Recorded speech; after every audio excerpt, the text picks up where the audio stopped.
On Tuesday, former President Donald Trump took away a victory in the New Hampshire primary, beating the only other candidate, Nikki Haley. However, winning the state appears to not be good enough for him as he decides to use his victory speech to whine about Nikki Haley.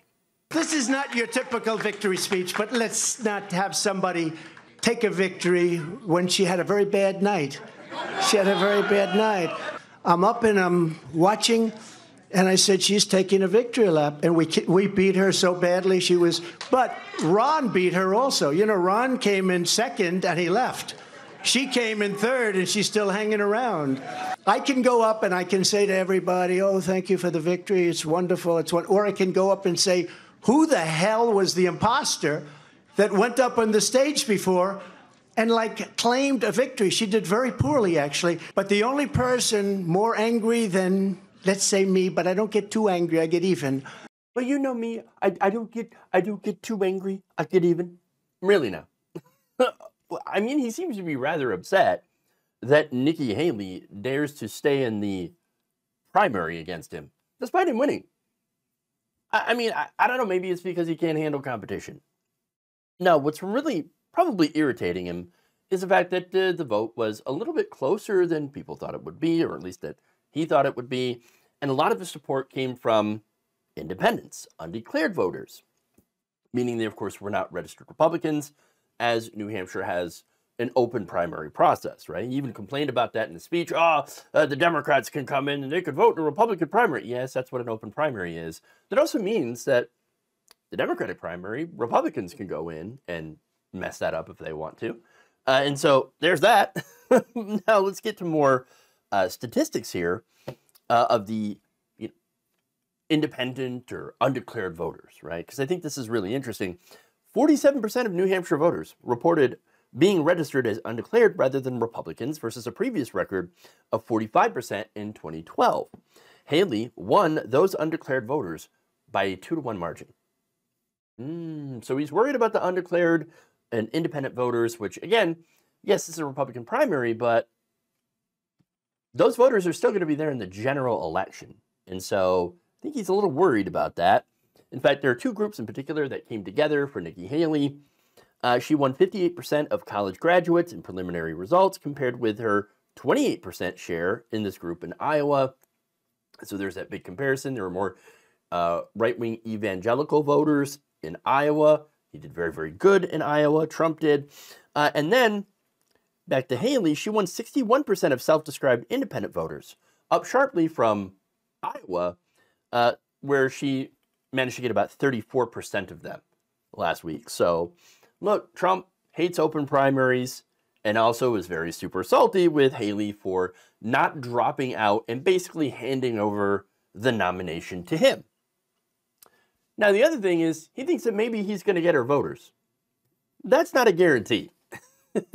In fact, according to the Miami Herald, a significant number of Haley voters exited polling places on Tuesday, expressing an unwillingness to support a second Trump term.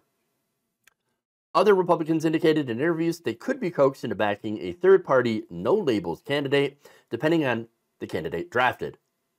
So, look, Trump, he's got a lock on Republicans, but that doesn't mean he's got a lock on everybody else, and the MAGA base might not be enough to carry him to victory in November. So, at least when it comes to New Hampshire, we'll see where the other states shake out and how this primary, progresses.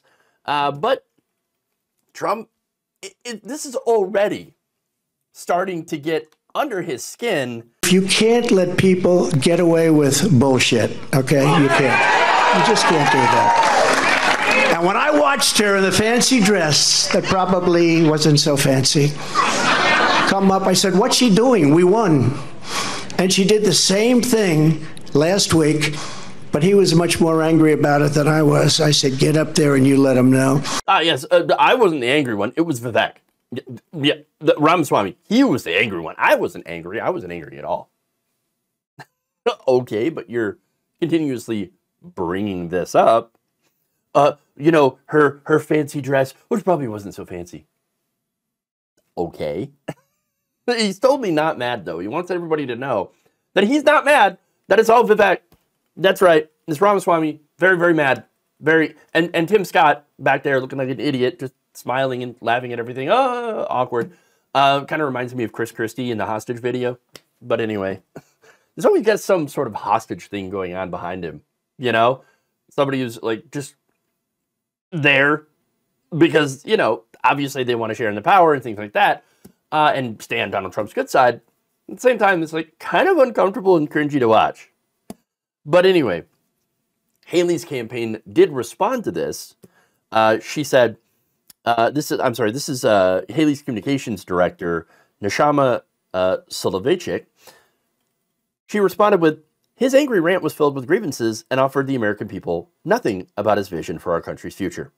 This is why so many voters want to move on from Trump's chaos and are rallying to Nikki Haley's new generation of conservative leadership, which, by the way, new generation looks a lot like the old generation, policy-wise, just looks different.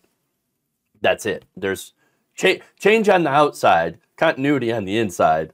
It's the same old Republicans, same old policies. But anyway, that said, it's not Republican voters, though, that are necessarily supporting Nikki Haley. I already gave you all the statistics on that, at least for New Hampshire, where it was people who are independents, who are undeclared, that are not happy with Trump. As far as Republicans go, they are voting overwhelmingly for Trump because they want the grievances, because they want the chaos, and because they want revenge. It's just the rest of the country that wants to move on and not have any part of this.